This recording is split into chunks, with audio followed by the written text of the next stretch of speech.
আসসালামু আলাইকুম রহমতুল্লাহি ওবরাকাতু। শ্রদ্ধেয় দর্শক মণ্ডলী, আপনাদেরকে আজকের ভিডিওতে স্বাগতম। আজকের ভিডিওতে আমরা জানতে চলেছি সবার আগে জান্নাতে যাবে কে সেই বিষয়ে। চলুন ভিডিওর মূল কথায় যাওয়া যাক। প্রতিটি মানুষের ভালো মন্দের পরীক্ষা করা হবে, সেজন্য আল্লাহ তাআলা মানুষকে দুনিয়ায় পাঠিয়েছেন। যারা উত্তম কাজ করবে এবং আল্লাহর সন্তুষ্টি মোতাবেক জীবনযাপন করবে তাদেরকে চিরস্থায়ী পুরস্কার দেওয়া হবে।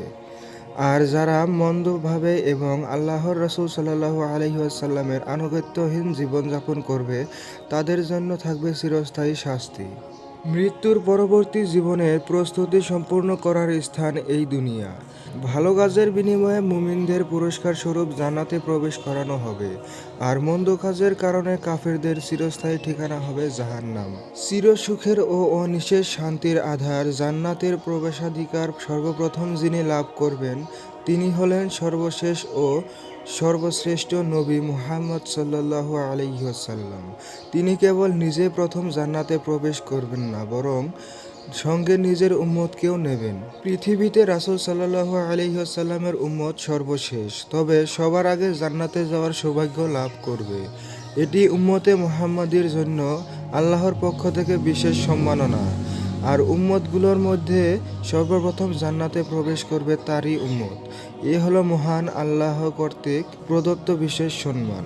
এই বিষয়ে রাসূল সাল্লাল্লাহু আলাইহি ওয়াসাল্লাম বলেন, আমি সর্বপ্রথম জান্নাতের দরজায় করাঘাত করব। আমি জান্নাতে প্রথম সুপারিশকারী হব। তিনি আরও বলেন, আমি জান্নাতের নিকট এসে তার দরজা খুলতে বলবো। দারওয়ান ফেরেশতা বলবেন, কে আপনি?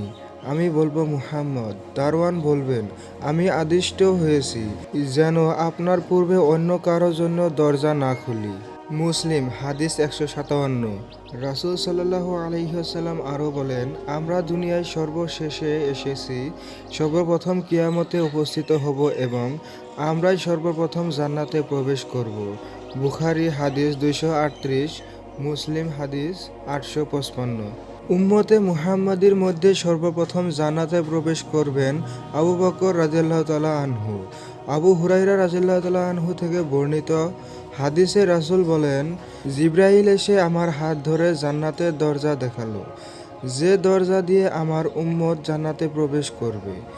তখন আবু বকর রাদিয়াল্লাহু তাআলা আনহু বললেন, হে আল্লাহর রসুল, আমিও আপনার সঙ্গে থাকব যেন জান্নাতের দরজা দেখতে পারি। তখন রাসূল সাল্লাল্লাহু আলাইহি ওয়াসাল্লাম বললেন, হে আবু বকর, শুনে রাখো, আমার উম্মতের মধ্যে সর্বপ্রথম তুমি জান্নাতে প্রবেশ করবে। আবু দাউদ হাদিস 4652।